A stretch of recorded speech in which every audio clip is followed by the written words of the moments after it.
दुर्गे नमः। शब्दों को शमंतकी भगवान श्री कृष्ण के माता पिता को इतना अधिक दुख क्यों भोगना पड़ा? उन्होंने पूर्व जन्म में कौन सा ऐसा अपराध पाप किया था जो इस जन्म में इतना अधिक दुख भोगना पड़ा? वसुदेव देवकी पूर्व जन्म में कौन थे? बहुत ही सुंदर अद्भुत प्रसंग है। वसुदेव देवकी के 7 पुत्रों की हत्या कंस ने क्यों की? उन्होंने कौन सा ऐसा अपराध किया था, पाप किया था, जो कंस ने जन्म लेते ही उन 7 पुत्रों की हत्या कर दी? भगवान श्री कृष्ण के माता पिता होते हुए भी वसुदेव देवकी को कारागार में रहना पड़ा और पुत्र दुख सहना पड़ा, पुत्र वियोग में रोना पड़ा, इतना अधिक महान कष्ट भोगना पड़ा। बहुत ही सुंदर अद्भुत प्रसंग है, कथा को सुनते रहें। एक बार मुनि कश्यप यज्ञ कार्य करने के लिए वरुण देव की गाय ले आए थे। यज्ञ कार्य की समाप्ति के बाद भी वरुण देव ने बहुत कहा, याचना की, प्रार्थना की कि मेरी गाय वापस कर दो, लेकिन कश्यप मुनि ने सुरभि गाय को वापस नहीं किया। इसके बाद वरुण देव उदास होकर, दुखी होकर जगत के स्वामी ब्रह्मा जी के पास गए और ब्रह्मा जी को प्रणाम किया और ब्रह्मा जी से विनती पूर्वक अपना दुख कहने लगे। हे ब्रह्मा जी, मैं क्या करूं? अभिमानी कश्यप मुनि मेरी गाय नहीं लौटा रहा है। मैंने कश्यप मुनि को क्रोध आने पर शाप दे दिया है कि तुम मनुष्य योनि में जन्म लेकर गाय पालन करोगे और तुम्हारी दोनों पत्नियां भी मनुष्य योनि में जन्म लेकर अधिक दुख भोगेंगी। मेरी गाय के बछड़े को माता से दूर होकर दुखी है वो और रो रहा है, इसलिए अब पृथ्वी लोक पर जन्म लेकर यह आदिति भी पुत्र वियोग में अधिक रोएगी। इससे कारागार में रहना पड़ेगा और बहुत अधिक कष्ट भोगना पड़ेगा। जल के देवता वरुण देव का वचन सुनकर ब्रह्मा जी ने कश्यप मुनि को बुलाया और कहा, हे पुत्र, आपने लोकपाल वरुण की गाय का हरण क्यों किया है और आप अपने वरुण देव को गाय क्यों नहीं लौटा रहे हैं? आपने ऐसा अन्याय क्यों कर रहे हैं? हे पुत्र, आप न्याय को जानते हुए भी आपने दूसरे के धन का हरण किया है। आप तो सर्वज्ञ हैं, तो फिर आपने यह अन्याय क्यों किया है? लोभ की ऐसी महिमा है कि लोभ महान से महान व्यक्ति को भी नहीं छोड़ता है। लोभ तो निश्चय ही पापों की खान है, नरक की प्राप्ति कराने वाला और सदा अनुचित ही है। मुनि कश्यप भी लोभ का परित्याग करने में समर्थ नहीं है, तो मैं क्या कर सकता हूँ? लोभ सदा से प्रबल शत्रु है। लोभ सबसे प्रबल है।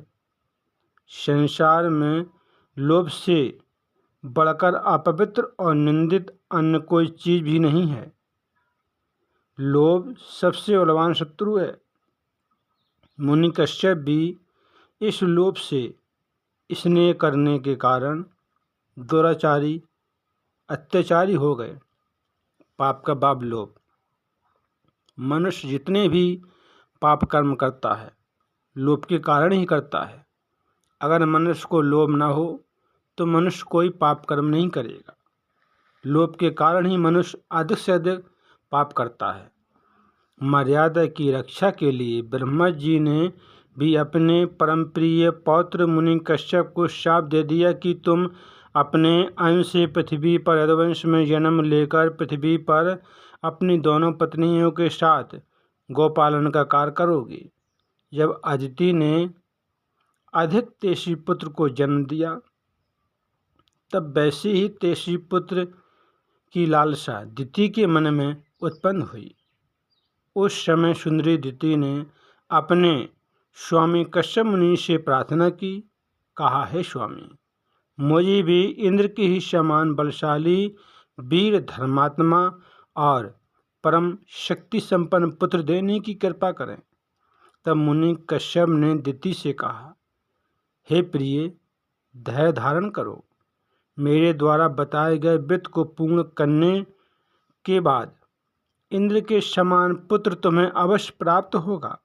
कश्यप मुनि की बात स्वीकार करके दिति उस उत्तम व्रत का पालन करने लगी। इसके बाद दिति गर्भवती हुई और व्रत का पालन करती हुई दिति भूमि पर सोती थी और पवित्रता का सदा ध्यान रखती थी।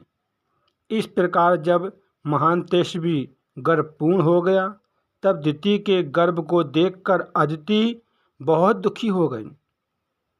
अदिति अपने मन में सोचने लगी कि यदि दिति के गर्भ से इंद्र तुल्य महाबलशाली पुत्र उत्पन्न होगा तो निश्चय ही मेरा पुत्र निस्तेज हो जाएगा। इस प्रकार चिंता करते हुए अदिति के अपने पुत्र इंद्र से कहा, हे प्रिय पुत्र, इस समय दिति के गर्भ में तुम्हारा शक्तिशाली शत्रु विद्यमान है। हे पुत्र, तुम विचार करके उस शत्रु के नाश का प्रयत्न करो, जिससे दिति की गर्भ की उत्पत्ति नष्ट हो जाए।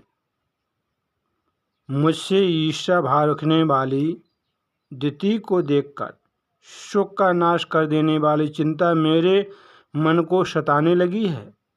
हे देवेंद्र, दिति का गर्भ मेरे हृदय में लोहे की कील के समान चुभ रहा है।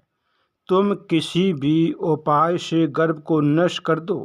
हे पुत्र, यदि तुम मेरा हित करना चाहते हो तो शाम दाम के बल से दिति के गर्भ शिशु को नष्ट कर दो, उसका संहार कर डालो।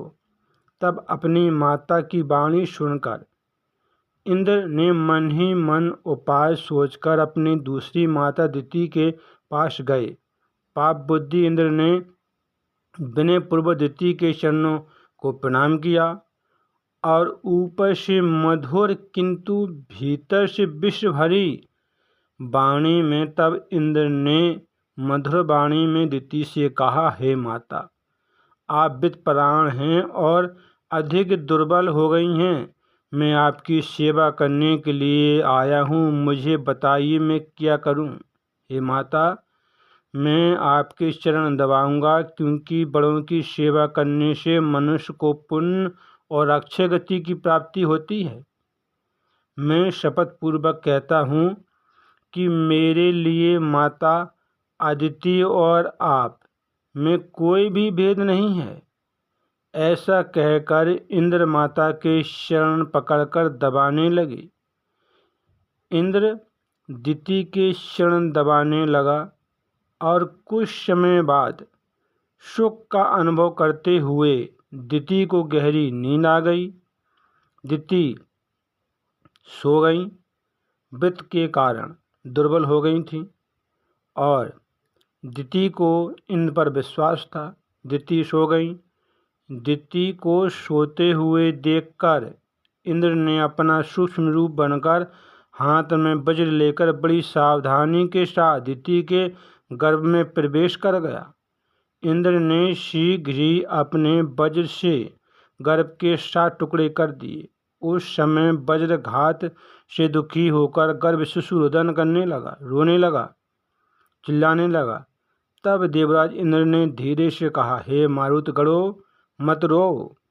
ऐसा कहा, लेकिन गर्भ शिशु रुदन करते रहे।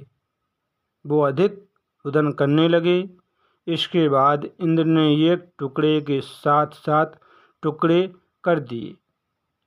गर्भ शिशु के 49 टुकड़े कर दिए। इसके बाद इंद्र गर्भ से बाहर निकल आए। इसके बाद दिति को गर्भ में पीड़ा हुई। तब दिति ने अपनी शक्ति से द्वारा सब कुछ जान लिया और अधिक दुखी होकर क्रोध करने लगी।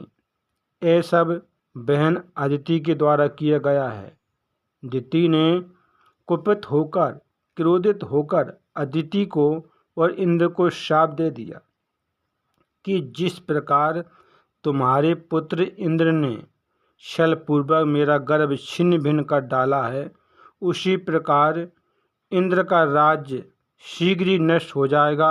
और जिस प्रकार पापनी अदिति ने गुप्त पाप के द्वारा मेरा गर्भ नष्ट किया है, उसी प्रकार अदिति के गर्भ से पुत्र उत्पन्न होते ही नष्ट हो जाएंगे, और मेरे गर्भ के 7 टुकड़े कर दिए थे, इसलिए तुम्हारे 7 पुत्र जन्म लेते ही मृत्यु को प्राप्त हो जाएंगे, और तुम पुत्र वियोग में अधिक रोओगी, शोक से चिंतित होकर कारागार में रहोगी, अधिक दुख भोगोगी। इस प्रकार कश्यप मुनि ने दिति के श्राप को सुनकर दिति को शांत किया और कहा, धैर्य धारण करो, तुम क्रोध मत करो, तुम्हारे पुत्र बड़े बलवान होंगे, वे सब 49 मारुतगण देवता होंगे और इंद्र के मित्र बनेंगे। इस प्रकार कश्यप मुनि के आश्वासन देने पर दिति संतुष्ट हो गई और कोई अप्रिय वाणी नहीं बोली। दिति ने कोई दूसरा श्राप नहीं दिया। तो वसुदेव और देवकी पूर्व जन्म में कौन थे, इस कथा से पता चला। बहुत ही सुंदर अद्भुत प्रसंग था। काम करते रहें, मैया का नाम जपते रहें। भगवान श्री कृष्ण के माता पिता होते हुए भी वसुदेव देवकी के 7 पुत्रों की कंस ने हत्या की, और इतना अधिक उनको दुख भोगना पड़ा, क्योंकि जो जैसा करता है उसका फल उसको अवश्य मिलता है। तो कश्यप मुनि पूर्व जन्म में थे, इस जन्म में वो वसुदेव और देवकी हुए। वसुदेव देवकी ने वरुणदेव की गाय नहीं दी थी अगले जन्म में, इसलिए उनको इस जन्म में दुख भोगना पड़ा। मनुष्य जो वर्तमान में करता है उसे अगले जन्म में मिलता है, इसलिए मनुष्य को पाप से बचना चाहिए, पाप नहीं करना चाहिए, ज़्यादा से ज़्यादा भगवान का भजन करना चाहिए। काम करते रहे, मैया का नाम जपते रहें। फिर मिलेंगे अगली बार एक खास वीडियो के साथ। तब तक आप सब देखते रहिए चैनल को, कथा को सुनते रहें, काम करते रहें और मैया का नाम जपते रहें। सेवकों को क्षमा तक।